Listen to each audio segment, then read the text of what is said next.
Tatiana. Well, tell us about the cigar.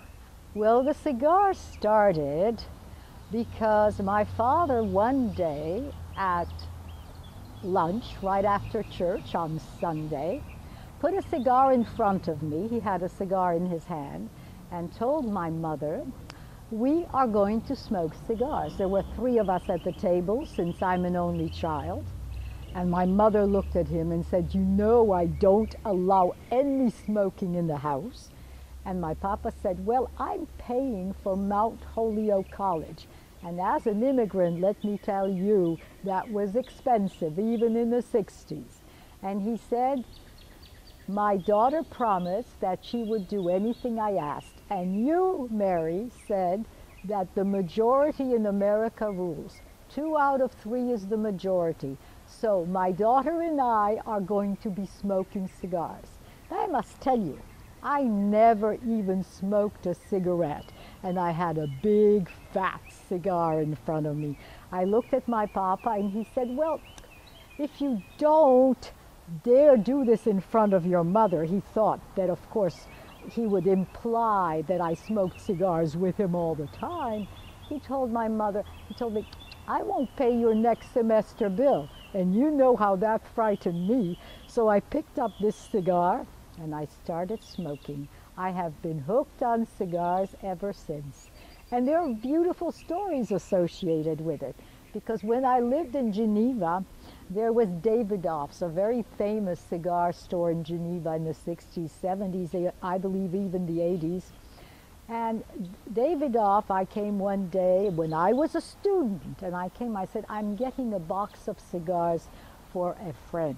And he looked at me and he said, "Young lady," of course all in French, but he said, "Mademoiselle, you are not getting it for someone. I can see by your eyes and your demeanor you're getting it for yourself." So that was the time I stopped being afraid to ask for cigars and have smoked cigars ever since. I don't do it every day. I don't even do it every week. I guess today is rare because I smoked a cigar last week and I'm smoking one this week, but usually it's about once every 2 weeks. And I always have it with cognac and Armagnac. So here I go with a sip of Armagnac. It's wonderful, 15-year-old Armagnac.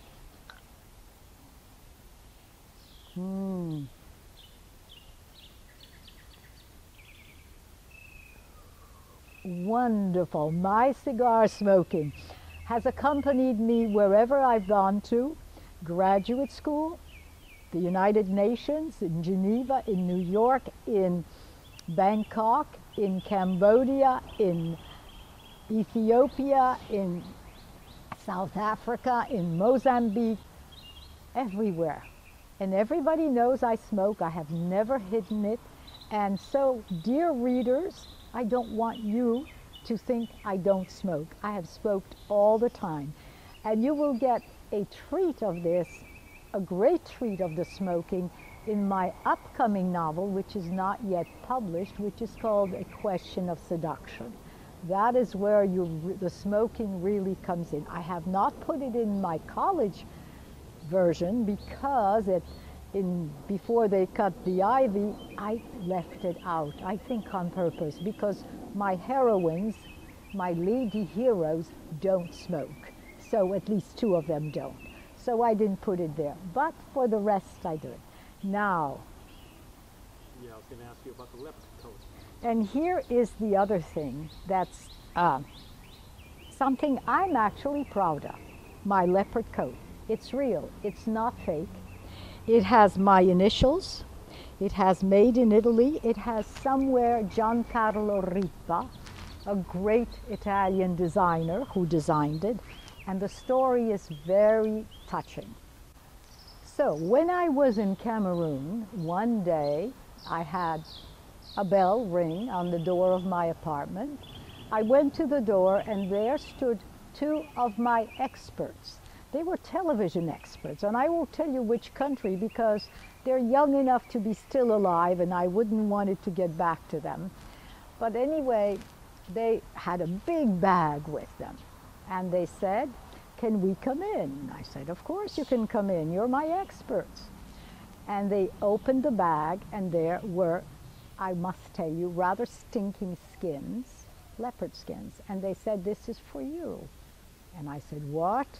Because I am basically against killing wild animals. They said, well, this is for a coat for you. And I said, what? I didn't ask for one. Oh, they said, but Ambassador X's wife has one, and Ambassador's Y wife's has one. You should have one. I said, no, no, no, no, I don't do these things. And they said, well, if you don't do it, then what we will have to do is go to some house or some in the area, and they will become rugs, individual rugs for people to thread upon. And I looked at those skins, and I thought of those leopards having lost their lives. And I asked them, did you go and kill them for their skins? And they said, no. These were killed by farmers. So they're not proper kills the way one would do it for clothing. They are rather rough kills. That's why there are 4 of them. And they said, but you can make a coat out of it, and that way it'll be something that's beautiful. So I felt sorry for these animals having lost their lives. Yes, they were after cows, so I guess that was 1 for 1. And I put those skins in my 3rd bedroom and locked the bedroom, and no one went into the bedroom. Months afterwards, my love in Italy, who was in television, told me, I have a friend who can design a fantastic coat for you, Giancarlo Ripa, who was in Milan. So next time I went to Rome, I went to Milan with my skins, and I deposited them at Giancarlo Ripa's, who several months later came up with this incredible coat. A coat fit, well, I think for a queen. So I felt like the African queen. And I've had this coat ever since. I have pictures of me when I was much younger, not old like I am now, with this coat. But I've kept the coat, and I think I've kept that wonderful story inside me. It will get into a book somehow, someday, but not the book I wrote already about Cameroon, which is called Choices, about a young American woman in Cameroon who has all these choices that she is faced with as she works for the United Nations, as she works for poor people, as she works for development in a country which needs development. So that's the story of the leopard. The leopard has gone to beautiful places like St. Moritz and Davos. It has opened doors, and it's something I treasure because it has a whole story. And the poor leopards who were killed because they went after cows at least have a beautiful thing made out of them, and their skins are still here today. They were not trampled upon. For a girl born of an immigrant family that was struggling, I've had a dream life. I've opened a ball in Germany with the Blue Danube. Who does that? I've been sitting next to presidents in Africa. I've had my hand kissed by the man who became Secretary General of the United Nations in the 1990s. I think I've had a dream life. And all during this time, I've written about it. One of the books I wrote was about a room that I came across when I was in Kenya. It was a room in a hotel, which I discovered as I came into it, had only 1 entry, 1 exit. I mean, the same double door was the entry, the exit. There were no windows. And this was the 1970s. The 1970s were a time when everybody was taken hostage. And I thought, ooh, I'm supposed to come here for a reception where there are going to be very high-level people, not like me, very high-level people this evening, and I'm a little bit scared because, you know, this is a perfect place to take hostages. Hostages were not taken, but when I came home to Geneva, I just could not help it. I sat down and wrote a book about a hostage taking based on that room. And that book is Mangoes and Blood. And when you read it, and I hope you do, you'll find out why it begins with mangoes and why it ends with blood. So that's the story of that. Now, I'm wearing a ring which also has a story. And the story of the ring goes to Asia, goes to Bangkok. I was sent to Bangkok by the United Nations for a 3-month period, and I wound up living in an apartment in a complex where diplomats used to live before they got their real houses. It doesn't exist anymore. It was on a street called Soi Nanatai, and the woman who actually owned this place was one who had a jewelry concern, stones basically, not jewels, but stones. At that time my eyes were very, very strong, and she discovered that I could see what was wrong with stones. So she said to me, well, since you're only working half a day, which was true in Bangkok, we worked from about 7 in the morning to about 1 in the afternoon because it became very hot. And this was the 1970s again, so you didn't have the perfect refrigeration we have inside buildings now. So I would either go to the tennis club in the afternoon, yes, because I could take the heat, not many people could, but I also went to this place where stones were sorted, and I sorted stones. And I sorted incredible stones. I mean, I had never seen so many stones in my life, especially sapphires. And sapphires come in different colors. They're not just blue sapphires.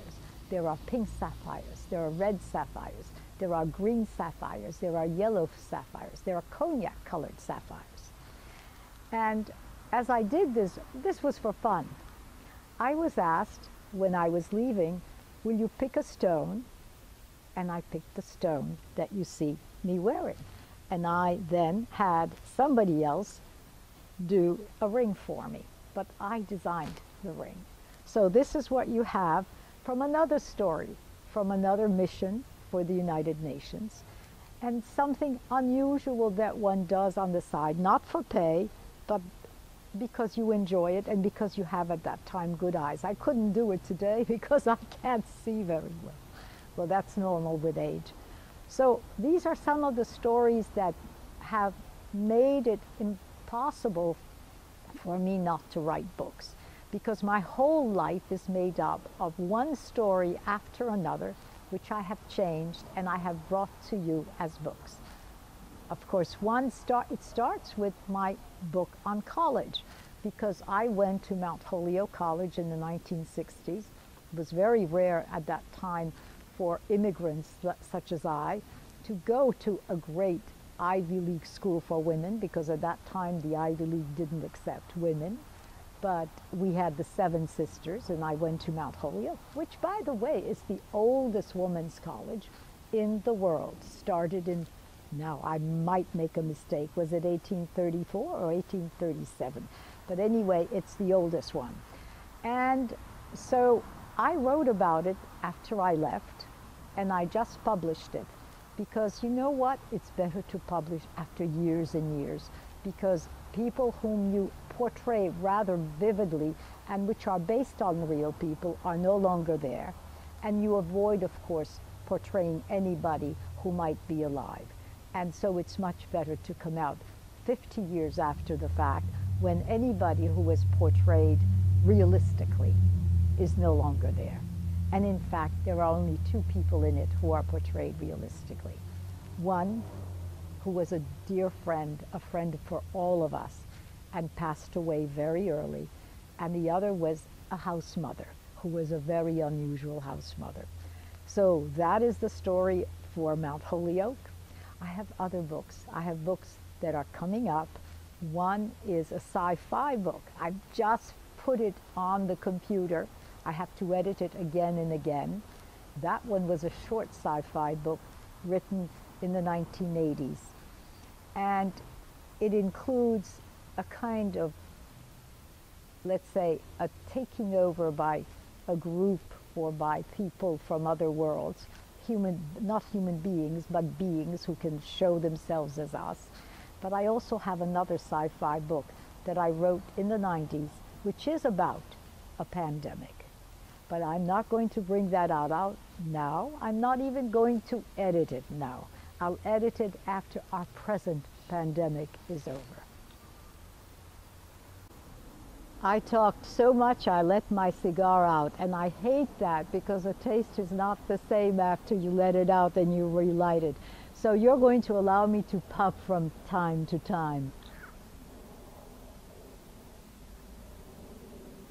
By the way, so you know, when I was an interpreter at the UN and the Soviet Union was in existence, I didn't know how many times they took pictures of me with cigars, but I learned one day. I was in the delegate's coffee shop with my big briefcase next to me, not smoking a cigar, just having a coffee. And one of the Soviet delegates came up. Actually, not the Soviet delegate. It was one of my colleagues who was from the Soviet Union, an interpreter into Russian. And he came up with a box of Cuban cigars. By the way, these are not Cuban, so the government doesn't have to go after me for smoking Cuban cigars. He came up to me with a box of Cuban cigars, and he said, well, we thought you would enjoy them. So I took the box. I was not going to refuse a box of Cuban cigars. And I opened the box, and I saw that the cigars were really dried up. I said, well, next time if you bring me something, don't bring me dried up cigars because they are not really good. I said, I'll have to put them into cognac in order to give them some taste or they will not be good. In any case, I've had an incredible life. I want to tell all of you that if you read my books, there will be follow-ups. There's a follow-up to Choices, because we have to go to Cambodia, which was a mission that the UN did, where the UN was a government, and I was part of that mission. And there are very interesting things that happened in the 90s and things that happened in the 2000s. And my other book, which is not yet out, will follow up till today.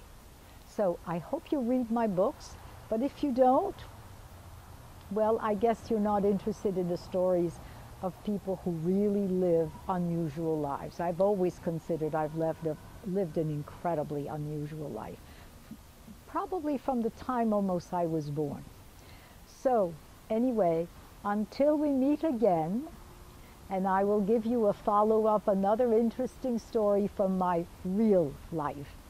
And I will now finish my cigar, have my Armagnac, and spend a wonderful rest of the afternoon. Bye-bye until next time.